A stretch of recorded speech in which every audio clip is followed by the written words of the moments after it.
right, what is up, ladies and gentlemen? Welcome to Disenthrall. I am Patrick Smith. Today we're going to do kind of a dual-purpose live stream. I need to kill the music so we don't get the copyright strikes. See yesterday's video for a discussion on intellectual property and the many failings thereof. So today we're going to be discussing some current events related very closely to voluntarism and very closely to some things that a lot of people have been hopeful about recently, which is the tragic happenings to the world's very first Seasteaders. So, we're not going to delay too long before we get started, but I do want to give people a chance to hop into the comments. If you comment on Twitch or on YouTube or on Facebook, I should see your comments. If you comment on the other platforms, I might not see them until later. So if you want to participate in this discussion, please hop on the YouTube channel or the Twitch or the Facebook. So this is going to be a dual purpose live stream, and I say that because I'm going to first talk through the seasteading situation and what's happening to them, as well as a call for questions, because I am in touch with the guy whose name I'm desperately trying to remember here real quick. It is Chad Elwartowski. I am in touch with him.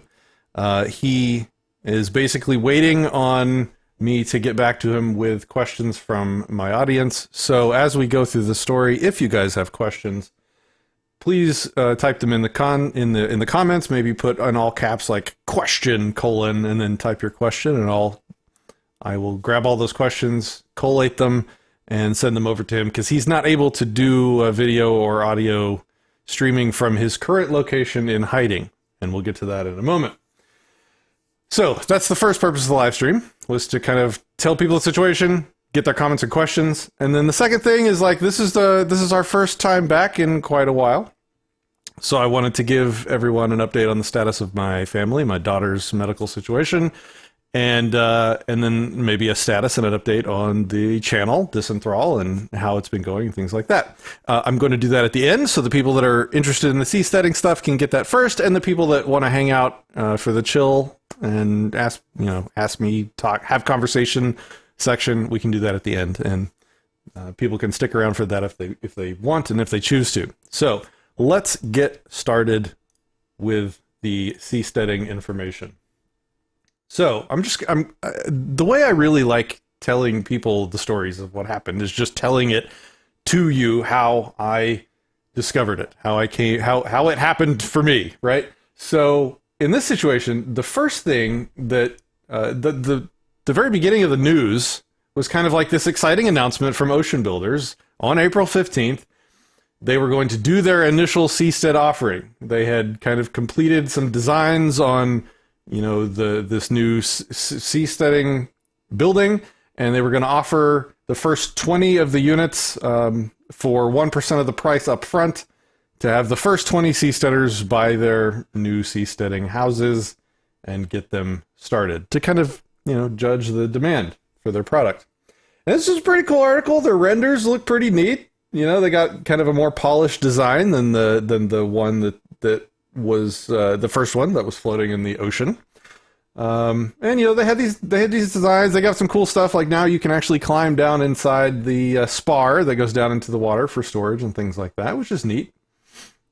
Batteries, fans for airflow, pretty neat setup. So I saw that and I was like, oh cool, they're progressing forward. They're about to try and start collecting their first Seasteaders to bring down there outside of Tai. So we did an interview with Joe on this channel. You can go back several weeks and find it, while we were at Anarchapulco, where you can get all the information on exactly what seasteading is. I'm not going to cover that again today, but the TLDR is that it's for people that want to live free.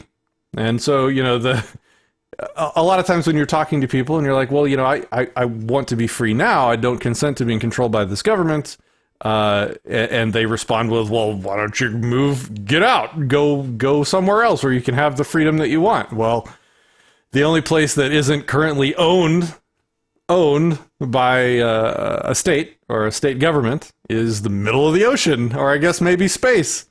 But both of those are still kind of iffy. Anyway, so Seasteaders have designed a lot of really cool technology to do just that, to go out into the middle of the ocean, to have a life and a home in international waters, outside of state or government control. And the world's first Seasteaders just finished their house, a month or two ago, and we did a video on that with a lot of really cool video and information on it.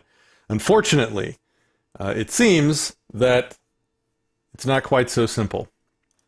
And the first thing, this is the video actually, so you can search this video title if you want to see the really cool interview with Joe Quirk. The first thing I noticed that something was weird or up was the comments of this video started coming in. There started to be a lot of Thai comments and a lot of weird stuff. Bad idea. You can't do anything, whatever you want. It was located in the Thai sea boundary. The city that it was adjacent to, or 12 nautical miles off the coast of, was Phuket. That is how you say it, Phuket. Not how you might think it's pronounced. Anyway, so, yeah, stupid planning. Let's see how soon Navy will clear with you. So I'm starting to see these comments. Death penalty or life imprisonment, which you received it. I'm like, okay, something is going on. And then on Chad Elwartowski's Facebook, we see this message. I was free for a moment. Probably the freest person in the world. It was glorious. And now I knew something was wrong. And I reached out to Joe Quirk, and they weren't available for comments at that point in time. They still were kind of waiting to see what was going on. And so then actually it was a viewer that sent me a link to the Bangkok Post. And this was Bangkok Post. And this was the first time when I actually saw evidence of what was going on. So let's just quickly go through this article. Seastead couple in crosshairs. The 3rd Naval Area Command has filed a police complaint against an American man and his Thai wife who set up a floating living platform 12 nautical miles off the coast of Phuket, a practice known as seasteading.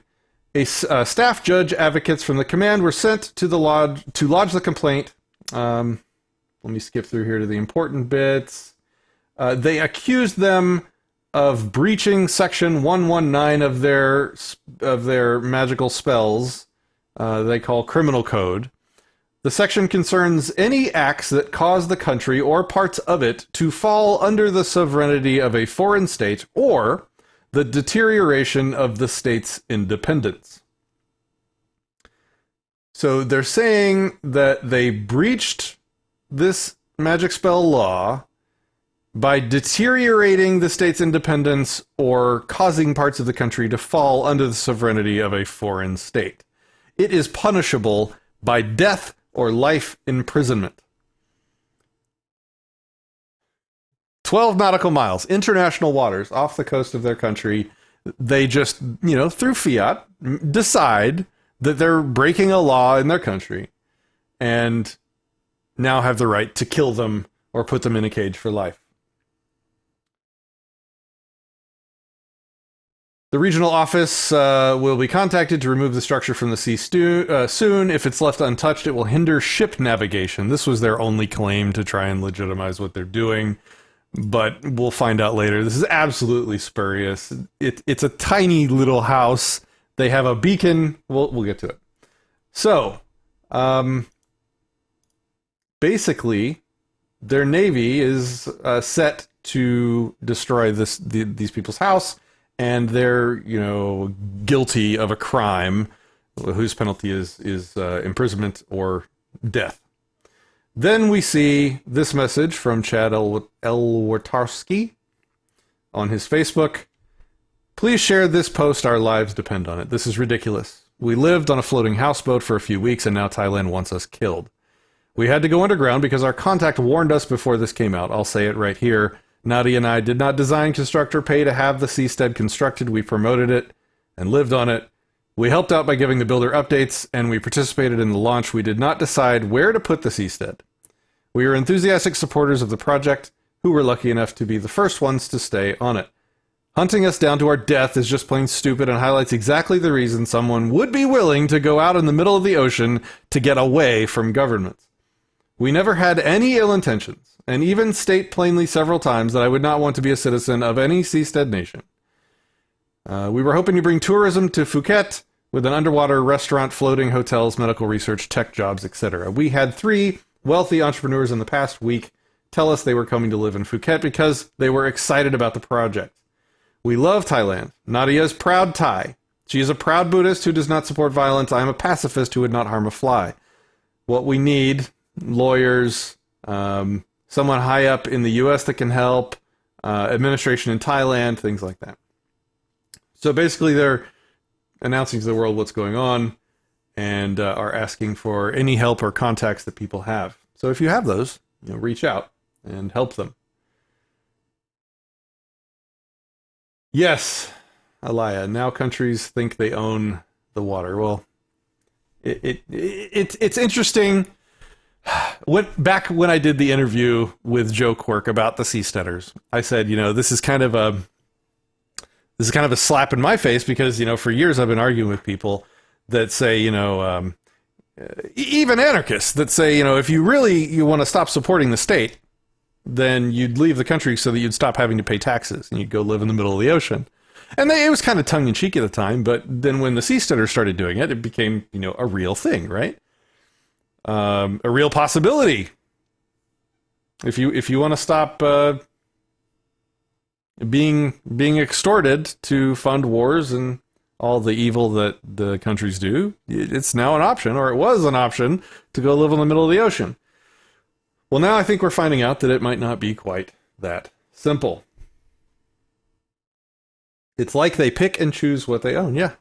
No, that's exactly what they do. So then we had a Reason article, and there's only one paragraph in here. I'll put all these links in the description once this live stream is over. But there's one paragraph in here that I thought was important because it was an email from El Wartowski to, it looks like, Reason with some additional information. Apparently, they were on shore enjoying a Thai festival when, quote, we read on a Thai TV site about our project. They basically saw themselves in the news. It was basically a combination of various articles, but it started out with threat to national security. They were called a threat to the Thai national security. When we read this, we immediately knew that they were preparing to do something. The media in Thailand is a mouthpiece for the government, so they were setting the narrative to be accepted by the Thai people. Which, if we go and look at, I'll go back in a second and I'll show you some of the comments on the Facebook post that they made from what appears to be Thai people. Creepy stuff. And it could be, government people doing it for propaganda purposes. Where's my tinfoil hat? He initially heard and believed the seastead had been demolished and decided when associates told him the Thai military would be gunning for him, quote, we bugged out. As we are still bugging out, I will not go into where we went from there, end quote. Despite the rumors of the destruction already having happened, El Wartowski says as of now the Thai government has not yet moved or destroyed the seastead as the beacon on it is still broadcasting from the same spot. I have been following seasteading for a very long time as well, Alaya, for sure. Okay, so, and yeah, we can just back up and check out some of these comments. Man, website design. Let's just clean this up here real quick. There, much better. All right, so let's find some of the comments.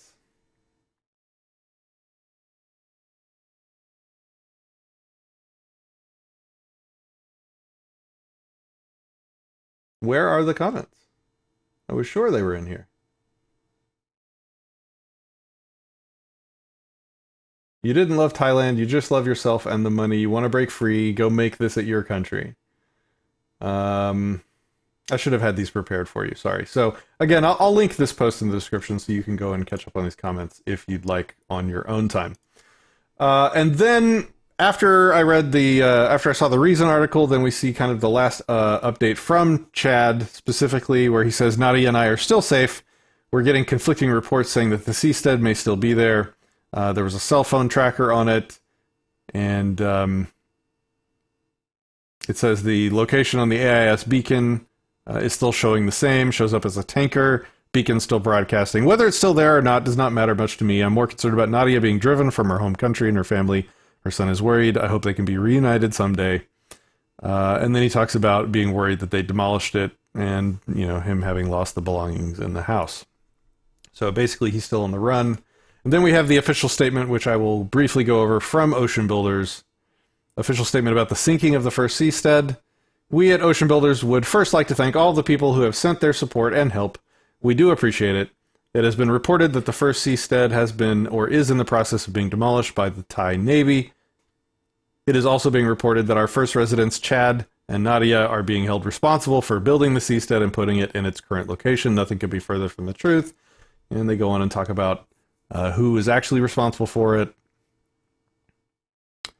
Chad and Nadia are safe for now, but understand that Thailand is currently being run by a military dictator. There will be no trial if they are caught. They already demonstrated that by being judge, jury, and executioner of the historic very first Seastead. The reason Thailand was chosen was due to the large amount of tourism, its relatively calm seas, and also because all of those involved love the Thai people and their culture.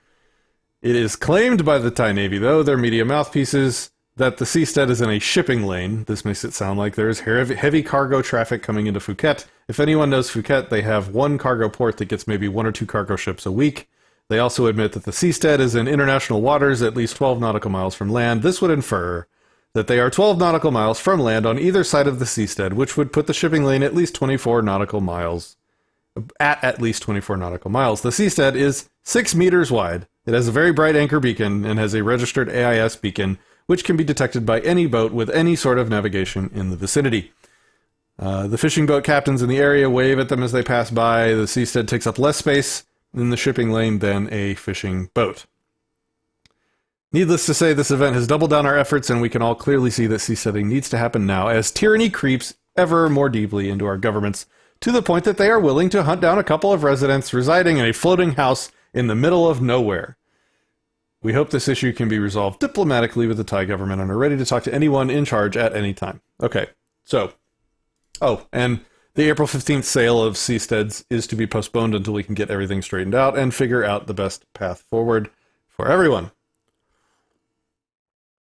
So that is the last public update that I've seen on the topic. Like I said, I am in touch with Chad, and if you guys have any questions for them, any well wishes, anything like that you'd like me to communicate with him this evening, I'm going to be talking to him this evening. I need you to post those questions and comments in the comments now on this video so that I can get them and he has time to respond, and then I can do another video or update tomorrow with information and answers to your questions. So that is the situation. What does this mean for freedom? It's a little early to say, but I think generally it's kind of what I suspected and kind of what I feared, that it's not just as simple as going out in the middle of the ocean. And I don't want to sound insulting when I say it like this, but it's kind of silly to think that all one need do to get out from the control of these massive globalized governments is to, go out in the middle of the ocean. It's kind of absurd to think that these unrestricted organizations would leave you alone just because you were technically outside of the lines that they drew on a map.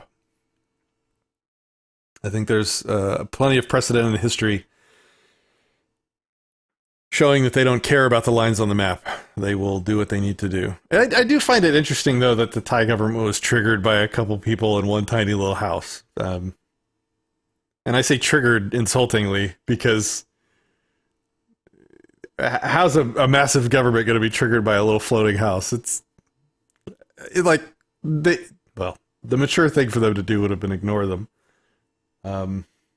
Elias says, unfortunately, it means we have to fight for freedom. It's sad and pathetic a state goes this far to kill or kidnap someone over simply living. Yeah, or just simply trying to live free, like, and doing what everyone tells us. You know, when we make the argument that we don't consent to be governed by this stuff, they tell us to leave and go somewhere where where we're free, where there are no laws, and then someone does do exactly that, and now they have an army after them with the death penalty or life in a cage for them. Okay, so let's leave it there. Like I said, questions or comments, post them, and I will communicate with him this evening. And now I'd like to move on, and because it's been 20 some odd days, 25 days or so since I've really been active on the channel, because I wanted to give you guys an update on my personal family situation, the health of my daughter's situation, for those that are interested. I'm trying to be less private with some of this stuff, just because there are people that are legitimately concerned about what's going on. And then after that, I'll give you a quick update on the channel itself and what I would like to see happen and how it's been going. So, for those that want to stick around and hang out, please do. We can chat and chill. Okay, so, and I'm gonna try and not get terribly detailed with this, but basically, if you remember from the last update video, the current chunk of treatment was broken into 3 phases, 2 months each, so 6 months, which ended up getting extended greatly because anytime the immune system doesn't bounce back from the chemo fast enough, it extends the treatment. And so the 6-month treatment was broken up into 3 2-month phases that ended up lasting much longer than 2 months each. The middle of those phases was the harshest in terms of the chemicals and the things that are done as part of chemo. And that was the phase that we were in. We were right in the middle of it a month ago. But her immune system from the chemo had been completely zeroed out.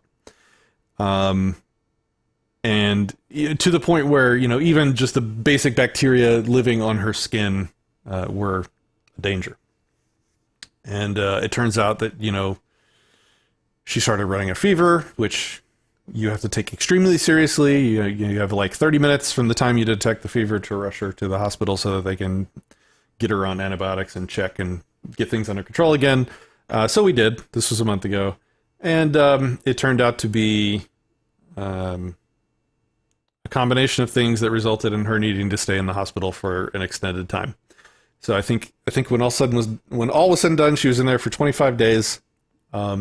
Halfway through the stay, earlier on in the stay, they discovered a scrape on her knee that had a fungal infection, and they also discovered an infection in her lungs as well that turned out to be fungus. And normally, like, fungus is something like we're all covered with all the time, and it's absolutely a non-issue for anyone with an immune system. Our bodies just destroy it like it's nothing, no big deal or whatever. Unfortunately, she had no immune system at the time, so the fungal infection became a very serious thing. It took them quite some time, and biopsies and CT scans and x-rays and all sorts of stuff. They even sent off a sample for genetic testing to figure out exactly what kind of fungus it was. And I found out kind of like partway through that I'm not trying to bum you all out. So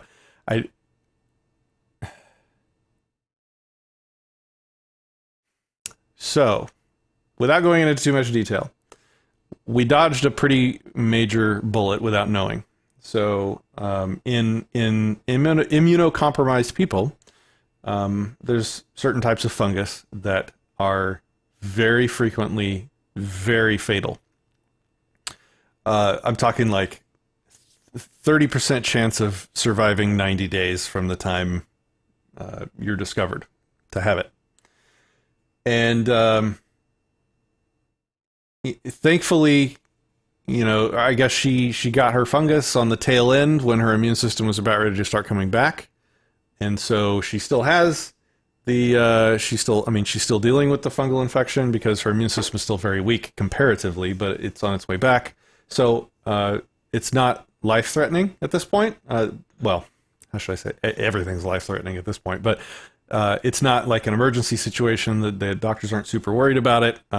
She has to undergo 2 months of antifungal treatments, which might normally have been carried out in the hospital. Thankfully, she was able to come home, and we have a nurse that comes to the house every day for 5 hours, because it takes 5 hours to give her the antifungal treatment.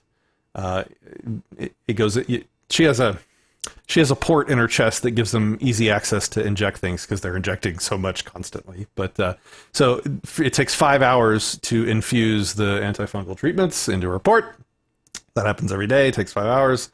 So we have a nurse that comes to the house and does that. So she's able to be home. And just being home has helped her and helped me and helped my wife and my son and our whole family just tremendously, having us all here together at home. It raises everybody's spirits, which makes everything that she has to deal with easier.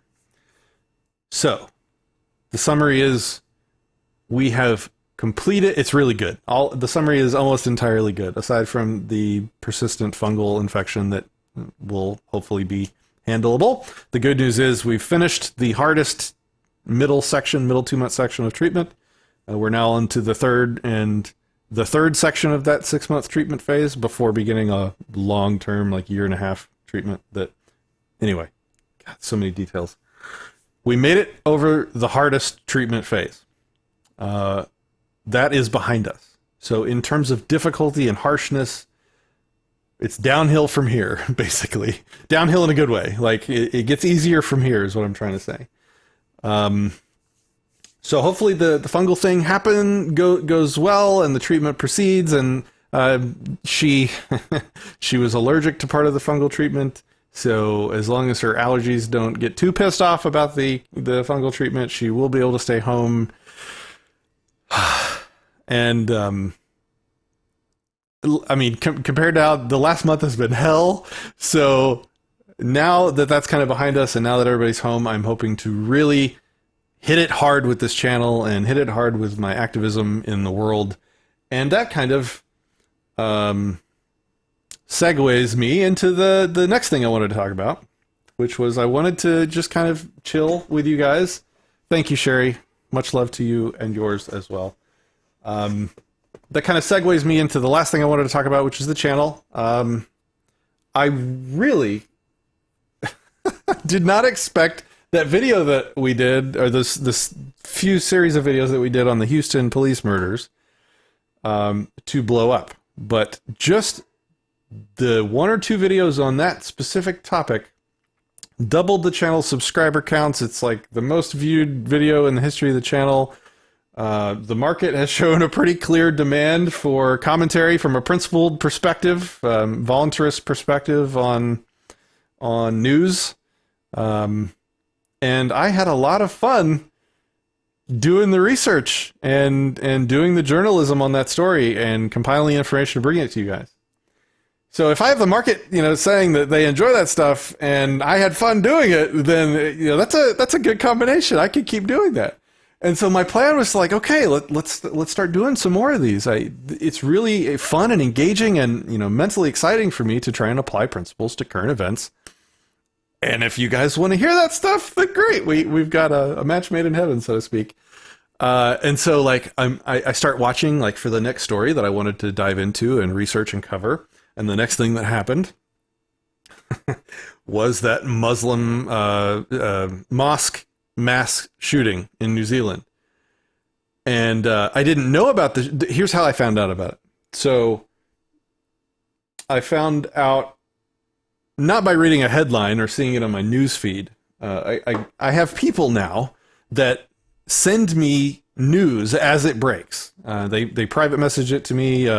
And I need to publish that on our website, actually. Ways of getting in touch with me anonymously or however, if you have information or things like that. But someone sent me the video with no warning and no headline and no description of what it was. They just sent me the video. And so I opened it and started watching it and saw some of the worst fucking things I've ever seen in my life, and was deeply disturbed. And I don't know if I'm more sensitive to that stuff because of what I'm going through, like to death, because of what my daughter's going through right now. But I mean, that video messed me up, and made me like take 18 steps back from wanting to try and do more news for you guys on the channel. Like if that's the stuff that I have to digest to help to bring that kind of content, I'm not sure that's for me, at least not right now. It's a little easier to consider doing now. But you know what? Anyway. So I just want to kind of give you my thought process on that. It's like, yeah, let's do this reporting stuff. Bam, mass shooting. Here's a video where you get to see people murdered. It's just, this is intense. This is intense stuff. So I don't think I have to do. I don't have to become like the New York Times that covers every piece of news ever. It's totally up to me what I choose to dive in and cover, and I should say it's totally up to us, right? Because I want to cover things that you guys are interested in, and you have to let me know what you're interested in. I definitely still want to do that, though. I had such a blast with the journalism aspect of the Houston murders. So I guess that's kind of the point I wanted to get across. It seems there's a market demand for that. I enjoy doing it, but I got to be careful because that video was insane. Ben, thank you. Yes, yeah. It is so good to have them home. Andrea, yes, fam is back together at home. We're all home. They're all downstairs right now having dinner. It's awesome. It's a great feeling. Elias says, yeah, the dude who did it made a manifesto and the authoritarian left ate it up, banned literally everything and followed his manifesto to a T. Maybe that's worth discussing because, you know, he wanted to get gun control passed and they could not have scrambled any faster to pass gun control in New Zealand. It's like they said, oh, that's what he was hoping we'd do. Let's do that as fast as possible, as quickly, just like right now. Let's do it. It's like they already had the law written. Sorry, I'll take my tinfoil hat off. So, the Houston coverage was very successful for the channel. I enjoyed doing it. I want to do more like it. The New Zealand thing, I couldn't even at that point in time. So that's kind of the summary for the channel today, guys. If you guys have any questions or want to chat about anything, I have some time. I mean, if you want, there's an Apple copyright saga that Stefan Kinsella, after our show, brought up. Let me pull this up. It's actually pretty interesting. 1 second.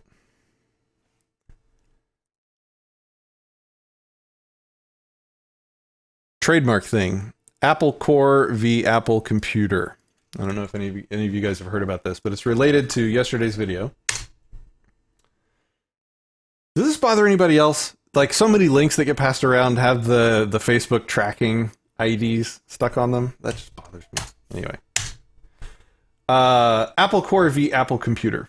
So this is like an amazing illustration of the mass collateral and ongoing damage trademark causes. So let's skim through this saga.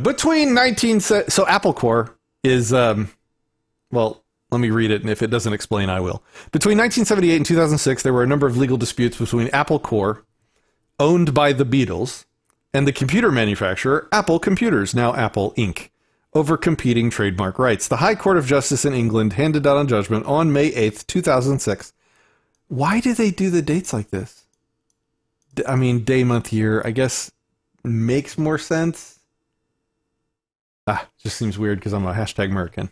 Anyway, they handed down a judgment on the 8th of May, 2006 in favor of Apple Computer, but the companies did not announce a final settlement until the 5th of February. History of the trademark disputes.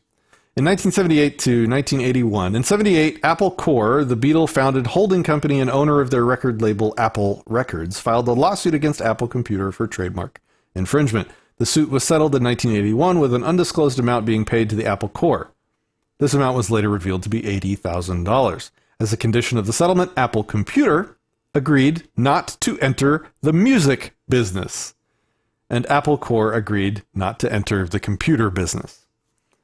You're probably thinking to yourself, but wait, Apple, iPods. Anyway, yes, in 1986, Apple Computer added MIDI and audio recording capabilities to its computers, which included putting the advanced N-Sonic DOC sound chip from famous synthesizer maker N-Sonic into the Apple Computer. In 1989, this led Apple Corps to sue again, claiming violation of the 1981 settlement agreement. The outcome of this litigation effectively ended all forays at the time by Apple Computer into the multimedia field in parallel with the Amiga and any future advanced built-in musical hardware in the Macintosh line. In 1991, another settlement involving payment of around $26.5 million to Apple Corps was reached.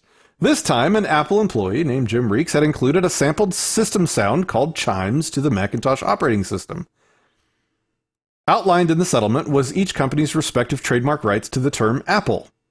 Apple Corps held the right to use Apple on any, quote, creative works whose principal content is music, while Apple Computer held the right to use Apple on, quote, goods or services used to reproduce, run, play, or otherwise deliver such content, but not on content distributed on physical media. In other words, Apple Computer agreed that it would not package, sell, or distribute physical music materials.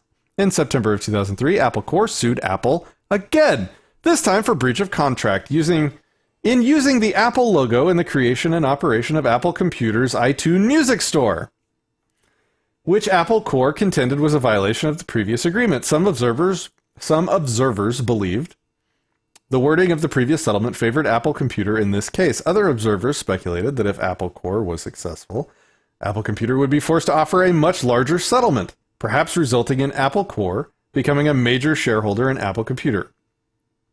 The trial opened on March 29, 2006 in England. In opening arguments, a lawyer for Apple Corps stated that in 2003, shortly before the launch of Apple Computer's online music store, Apple Corps rejected a $1 million offer from Apple Computer to use the Apple name on the iTunes Store.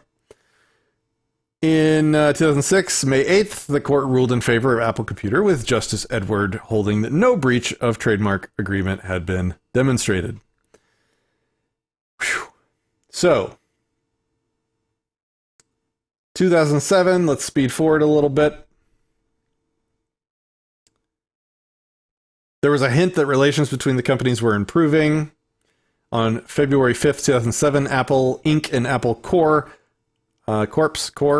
announced a settlement of their trademark dispute under which Apple Inc. would own all of the trademarks related to the word Apple and will license certain of those trademarks back to Apple Corps for their continued use. The settlement ends the ongoing trademark lawsuit between the companies, with each party bearing its own legal costs, and Apple Inc. will continue using its name and logos on iTunes. The settlement terms that are confidential, although newspaper accounts at the time stated that Apple Computer was buying out Apple Corps' trademark rights for a total of $500 million to get the privilege, the right to use the word Apple. $500 million is the culmination of, 70s, 80s, 90s, aughts, 30 years of lawsuit legal drama where the lawyers, I'm sure banked so much money back and forth, fighting over the word Apple. It is just insanity.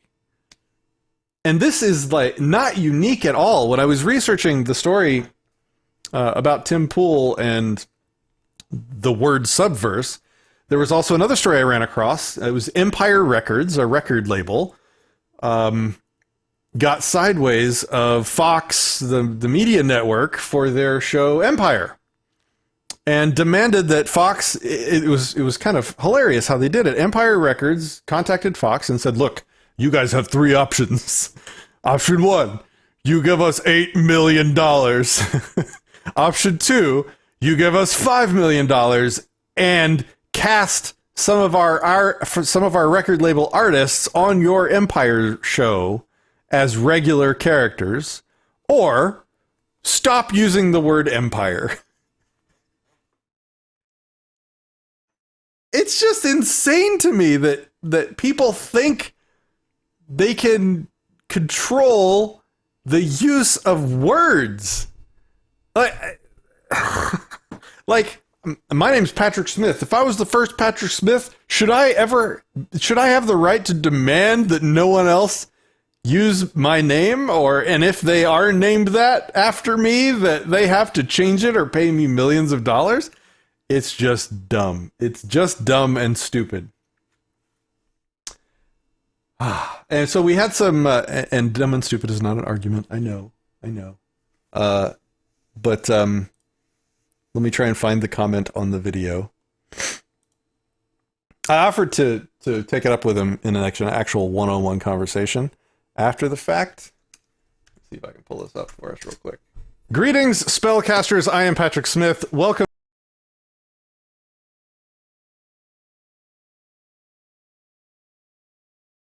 Oh, it was on the actual, sorry, it was on the actual, 1 second, bear with me.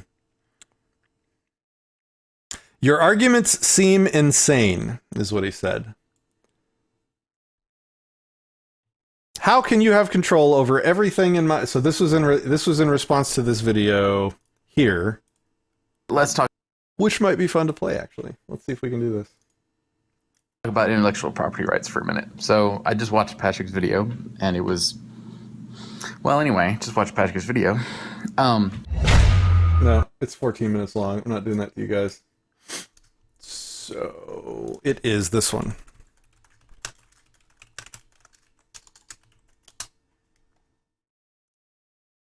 And why is this sort of morally wrong? Because Patrick has to tie everything back to weird notions about morality, so we'll go that route. He makes an important point. Patrick does have to tie everything back to a sense of morality. I'm commenting on myself now. Considers This weird. is meta. I consider incredibly basic. Don't hurt other people and don't take their stuff. You don't have the right to do either. Intellectual property absolutely does both. It hurts people's ability to innovate on their own. It hurts people's ability to make an income in a lot of cases. And it takes their stuff. It takes a little piece of everybody's stuff all over the world. Go watch my original video for a complete explanation of how that is. But the moment I draw a picture, let me give an example.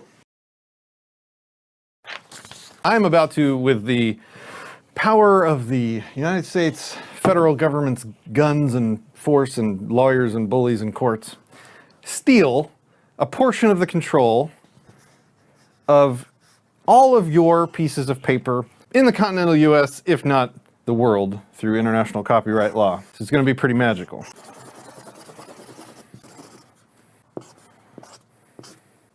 Okay, you ready for this?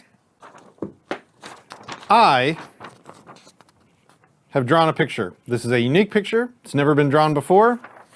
It now exists, and I, according to law, immediately now own the copyright to this image.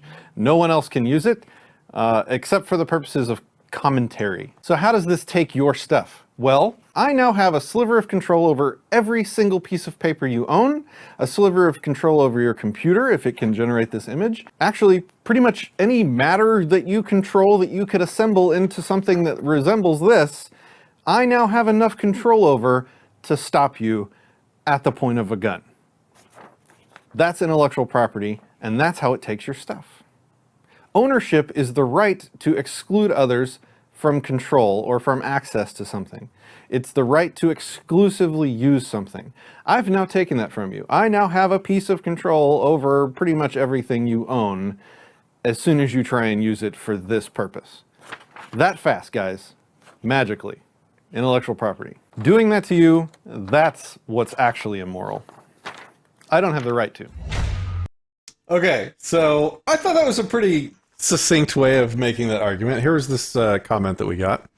Your arguments seem insane. How can you have control over everything in my house because you drew a picture? Well, I just kind of explained how I use the guns of government to get control over everything in your house. So the moment I completed that picture, I, according to the United States government and their magic spells, can forcibly stop you from using your property in that specific way. To answer your question. He says, I was run out of business because no one would protect my trademarks. And the foreigners on Wholesale Row ruined my reputation and had me listed with the FDA as having drugs in my product, and almost got me involved in tort suits from customers who were damaged by their drugs, which they put in packages with my label on them. I believe in liberty and freedom, but this is not liberty. This is the inability to profit from your work because those who did not want to work all those years to build a reputation steal your label and wreck your business. I call bullshit. What's up, NCAP? Were you chatting somewhere else and I'm not seeing it? Is my chat broken? Oh man, I hope people aren't commenting somewhere. I'm so sorry if that's the case. Am I missing comments? Crap. Yeah, I'll definitely check for comments elsewhere. I apologize. Yeah, as you guys can see my chat window, it's only showing me Facebook stuff for some reason. I'll have to check on that. Yeah, so this guy apparently had trademarks. He had people counterfeiting his products in dangerous ways, which he said almost got me involved in tort suits from customers who were damaged by their drugs. So these are drugs or something. Put in packages with his label on them. I mean, that's fraud. That's certainly wrong. But like we talked about in the video, and what kind of blew my mind in that video yesterday, was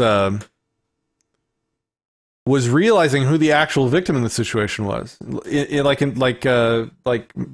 Kinsella said in the video yesterday, that if a guy sews together on his own a counterfeit Gucci bag and then sells that to me, and I believe it's actually a Gucci bag, the injured party, the victim in that situation, is not Gucci Corporation. It's me, the guy that was defrauded, the guy that paid money for something that wasn't what I agreed to pay my money for. And he also had a very valid point that, of course, you know, if anybody buys a Gucci bag for $20, they know it's not a Gucci bag. So they're not a victim. Like, if you knowingly buy a counterfeit product, you're not the victim. There literally are no victims in that situation, because, you know, if you want a Gucci purse but only have $20, you're not going to be a customer of Gucci anyway. So you couldn't even say that they somehow lost value. But you have no right to value. You have no right to profit, which is another uncomfortable thing to say when we're discussing intellectual property issues. You do not have a right to profit from your business endeavors. You do not have a right to profit. You have a property right, but profit is not property. Profit is not a property that you can own. Profit is something that occurs through free transfer of value between people. Gucci isn't it great anymore? Man, am I out of touch on that? Who's good now? Who's better than Gucci? Who's Gucci now?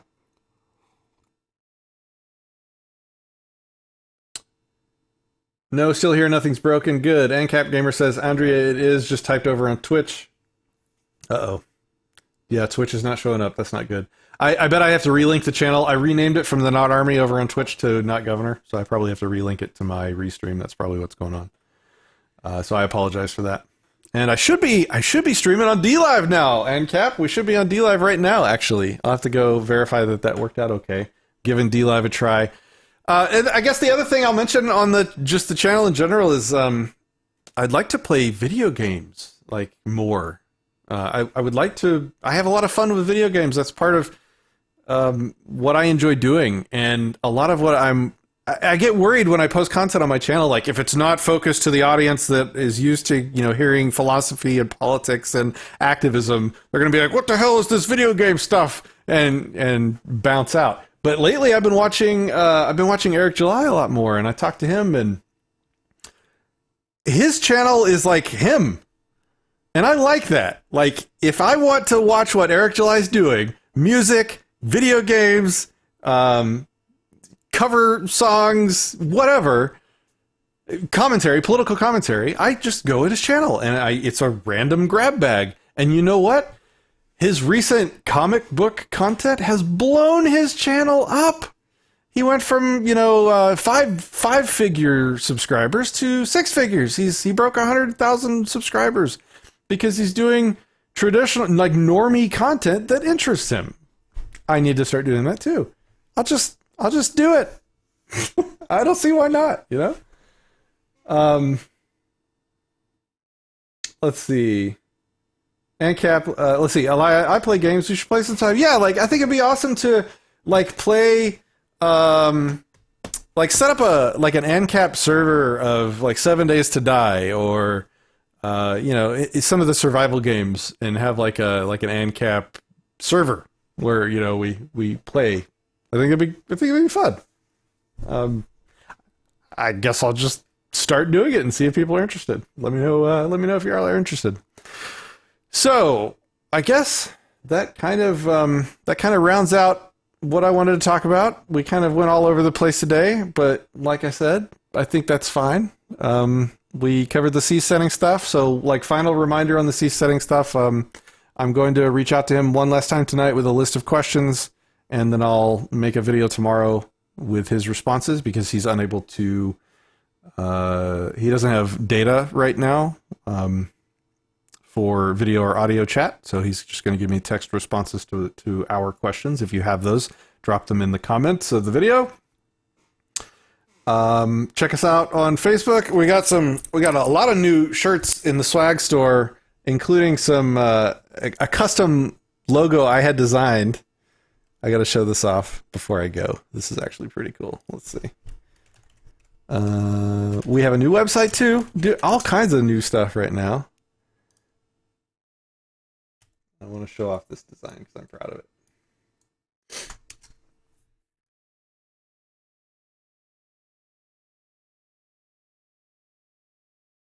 This is the shameless plug portion of the video.